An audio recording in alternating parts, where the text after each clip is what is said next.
Friends, ಇವತ್ತಿನ ವಿಡಿಯೋದಲ್ಲಿ ಮುದ್ದೆ ಮತ್ತು ಉಪ್ಸಾರು ಮಾಡ್ತಾಯಿದ್ದೀನಿ. ಜೊತೆಗೆ ಹಸಿಮೆಣ್ಸಿಕಾಯಿ ಖಾರ ಮಾಡ್ಕೊತಾ ಇದ್ದೀನಿ. ನೀವು ಉಪ್ಸಾರು ಮಾಡುವಾಗ ಬರೀ ಅವರೆಕಾಳು ಮತ್ತು ಟೊಮೊಟೊ, ಕೆಲವೊಬ್ಬರು ಟೊಮೊಟೊ ಹಾಕ್ತಾರೆ, ಕೆಲವೊಬ್ಬರು ಹಾಕಲ್ಲ. ನಾನು ಹಾಕ್ತೀನಿ. ಅವರೆಕಾಳು ಜೊತೆಗೆ ಸ್ವಲ್ಪ ಬದನೆಕಾಯಿ, ಅಂದರೆ 2 ಬದನೆಕಾಯಿನ ಹಾಕ್ಕೊಂಡು ಮಾಡ್ತಾಯಿದ್ದೀನಿ. ತುಂಬಾ ರುಚಿಯಾಗಿರುತ್ತೆ. ಬನ್ನಿ ತಡೆ ಮಾಡಿದಿರ, ಈಗ ವಿಡಿಯೋ ಸ್ಟಾರ್ಟ್ ಮಾಡೋಣ. ಮೊದಲಿಗೆ ನಾನಿಲ್ಲಿ 1 ಬೌಲ್ನಷ್ಟು ಅವರೆಕಾಳನ್ನ ತೊಗೊಂಡು ಹುರ್ಕೊತಾ ಇದ್ದೀನಿ. ಅವರೆಕಾಳು ಸ್ವಲ್ಪ ಬಣ್ಣ ಚೇಂಜ್ ಆಗೋ ತನಕ ಹುರ್ಕೊಬೇಕಾಗುತ್ತೆ. ಅವರೆಕಾಳನ್ನ ಯಾವಾಗಲೂ ಈ ಥರ ಹುರಿದು ಸಾಂಬಾರು ಮಾಡಿದ್ರೆ ಸಾಂಬಾರು ತುಂಬಾ ರುಚಿಯಾಗಿ ಬರುತ್ತೆ. ನೋಡಿ, ತೋರಿಸ್ತಿದ್ದೀನಲ್ವ, ಇವಾಗ ಬಣ್ಣ ಚೇಂಜ್ ಆಗಿದೆ. ಈಗ ಸ್ಟವ್ನ ಆಫ್ ಮಾಡಿಕೊಂಡ್ರೆ ಸಾಕು. ನೀವು ತರಕಾರಿ ಜೊತೆಗೆ ಏನಾದರೂ ಅವರೆಕಾಳನ್ನ ಹಾಕೋದಾದ್ರೂ ಇದೇ ಥರ ಹುರಿದುಬಿಟ್ಟೆ ಹಾಕಿ. ಹುರಿದಿರೋ ಅಂಥ ಅವರೆಕಾಳನ್ನ ಇವಾಗ ಕುಕ್ಕರ್ನಲ್ಲಿ ಹಾಕ್ಕೊತಾ ಇದ್ದೀನಿ. ಇದರ ಜೊತೆಗೆ 2 ಸ್ಪೂನ್ನಷ್ಟು ತೊಗರಿಬೇಳೆನ ಕೂಡ ಹಾಕ್ಕೊತಾ ಇದ್ದೀನಿ. ಈಗ ಇದಕ್ಕೆ ಸ್ವಲ್ಪ ನೀರನ್ನ ಹಾಕ್ಕೊಂಡು ಚೆನ್ನಾಗಿ 2-3 ಸಲ ತೊಳ್ಕೊಬೇಕಾಗುತ್ತೆ.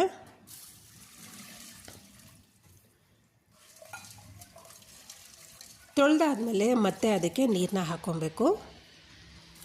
ಕಾಳು ಬೇಯಲಿಕ್ಕೆ ಎಷ್ಟು ಬೇಕಾಗುತ್ತೆ ನೀರು, ಅಷ್ಟು ನೀರನ್ನ ಹಾಕ್ಕೊಂಡ್ರೆ ಸಾಕು. ಈಗ ಅದಕ್ಕೆ ಕಟ್ ಮಾಡಿರೋವಂಥ 2 ಬದನೆಕಾಯಿನ ಹಾಕ್ಕೊಂಡಿದ್ದೀನಿ.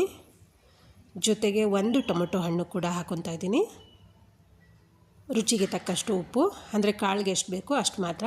ಜೊತೆಗೆ 4 ಹಸಿರು ಮೆಣಸಿಕಾಯಿ ಕೂಡ ಹಾಕ್ತಿದ್ದೀನಿ. ಮಿಕ್ಸ್ ಮಾಡಿ 2 ವಿಷಲ್ ಮಾತ್ರ ಕೂಗಿಸ್ಕೊಂಡ್ರೆ ಸಾಕು. ವಿಷಲ್ನ ಕ್ಲೋಸ್ ಮಾಡಿ ವಿಷಲ್ ಕೂಗೋದಕ್ಕೆ ಬಿಡೋಣ. ವಿಷಲ್ ಬರೋ ಅಷ್ಟರಲ್ಲಿ ಈ ಕಡೆ ಪಕ್ಕದಲ್ಲಿ ಹಸಿರು ಮೆಣಸಿಕಾಯಿನ ಹುರ್ಕೊಳ್ಳೋಣ. ನಿಮಗೆ ಖಾರ ಏನಾದರೂ ಜಾಸ್ತಿ ಬೇಕು ಅಂತ ಅಂದರೆ ಇನ್ನೂ ಸ್ವಲ್ಪ ಹಸಿರು ಮೆಣಸಿಕಾಯಿ ಹಾಕ್ಕೊಳ್ಳಿ. ನೀವು ಈ ಥರ ಖಾರ ಮಾಡಿ ಇಟ್ಕೊಂಡ್ರೆ ಫ್ರಿಜ್ನಲ್ಲಿ ಇಟ್ಕೊಂಡು 1 ತಿಂಗಳ ತನಕನೂ ಬೇಕಾದರೆ ಖಾರ ಇರುತ್ತೆ. ನೋಡಿ, ಮೆಣಸಿಕಾಯಿ ಈ ಥರ ಬಣ್ಣ ಚೇಂಜ್ ಆದಮೇಲೆ ಸ್ಟವ್ನ ಆಫ್ ಮಾಡ್ಕೊಳ್ಳಿ. ಈ ಥರ ಮೆಣಸಿಕಾಯಿನ ಹುರಿದು ಹಸಿರು ಮೆಣಸಿಕಾಯಿ ಖಾರ ಮಾಡ್ಕೊಳ್ಳಿ, ತುಂಬ ಚೆನ್ನಾಗಿರುತ್ತೆ. ನೀವು ಈ ಥರ ಖಾರನ ಬಿಸಿ ಅನ್ನೋ ಜೊತೆಗೂ ಕೂಡ ಹಾಕ್ಕೊಂಡು ತಿನ್ಬೋದು, ಬೆಣ್ಣೆ ಜೊತೆಗೆ ಅಥವಾ ತುಪ್ಪದ ಜೊತೆಗೆ. ಇವಾಗ ಹುರಿದಿರೋ ಅಂಥ ಹಸಿರು ಮೆಣಸಿಕಾಯಿನ ಒಂದು ಜಾರ್ನಲ್ಲಿ ಹಾಕ್ಕೊಂಡು 1 ಬೆಳ್ಳುಳ್ಳಿ ಹಾಕ್ಕೊಂಡು ಸ್ವಲ್ಪ ಹುಣಸೆಹಣ್ಣು ಹಾಕ್ಕೊಂಡಿದ್ದೀನಿ.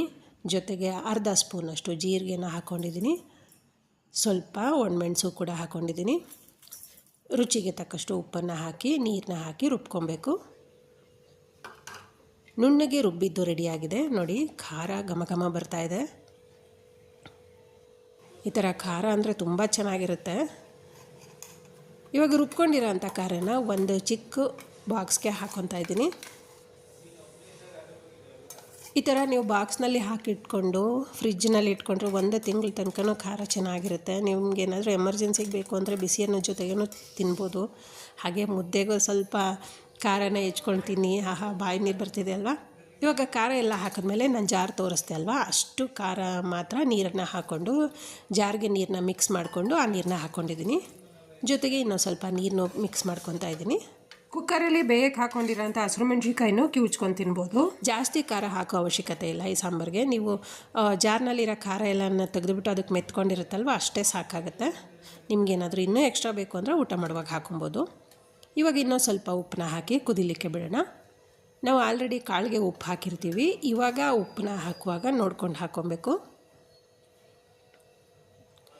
ಸಾಂಬಾರು ಕುದಿ ಬರ್ತಾಯಿದೆ ನೋಡಿ, ತೋರಿಸ್ತಾ ಇದ್ದೀನಿ ಇವಾಗ. ವಾವ್, ಅವರೆಕಾಳು ಜೊತೆ ಬದನೆಕಾಯಿ ಹಾಕಿ ಈ ಥರ ಸಾಂಬಾರು ಮಾಡಿಕೊಂಡು ಮುದ್ದೆ ಮಾಡಿಕೊಂಡು ತಿಂತಾಯಿರಿ, ತುಂಬಾ ಚೆನ್ನಾಗಿರುತ್ತೆ. ನಿಮಗೆ ಚಳಿ ಜ್ವರ ಅಥವಾ ಏನಾದರೂ ಬಾಯಿ ಚೆನ್ನಾಗಿಲ್ಲ ಅಂತ ಅಂದಾಗ ಈ ಥರ ಉಪ್ಸಾರು ಮಾಡ್ಕೊಂಡು ತಿನ್ನಿ. ತುಂಬ 2 ಸಲನೂ ತಿನ್ನಬೇಕು ಅನಿಸುತ್ತೆ ಮುದ್ದೆ 2. ನಾನಂತೂ ಮುದ್ದೆ ಮಾಡ್ತೀನಿ, ಉಪ್ಸಾರು ಮಾಡಿದಾಗೆಲ್ಲ ಮುದ್ದೆ ಮಾಡ್ತೀನಿ. ಫ್ರೆಂಡ್ಸ್, ಇದೇ ಥರ ನೀವು ಒಂದು ಸಲ ಉಪ್ಸಾರು ಮಾಡ್ಕೊಳ್ಳಿ, ತುಂಬ ಚೆನ್ನಾಗಿರುತ್ತೆ. ಹಾಗೆ ರೆಸಿಪಿ ನಿಮ್ಮದು ಟೇಸ್ಟ್ ಹೇಗೆ ಬಂತು ಅಂತ ಕಮೆಂಟ್ಸಲ್ಲಿ ಹಾಕಿ.